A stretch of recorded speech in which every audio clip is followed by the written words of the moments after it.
కర్ణాటకలో ఓ బాలిక కళ్లకు గంతలు కట్టుకుని విజయవంతంగా పరీక్ష రాసి అందరినీ అబ్బురపరిచింది. ఆ వీడియో ఇప్పుడు సామాజిక మాధ్యమాల్లో వైరల్ గా మారింది.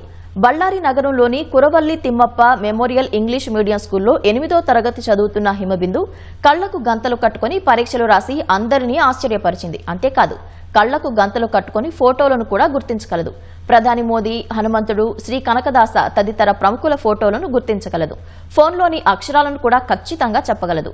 11 ఏళ్ల వయసు నుంచే ఆన్లైన్లో గాంధారీ విద్యను నేర్చుకుని ప్రావీణ్యం పొందింది. ఇప్పటి వరకు 25 కార్యక్రమాల్లో పాల్గొని అవార్డులు పొందింది.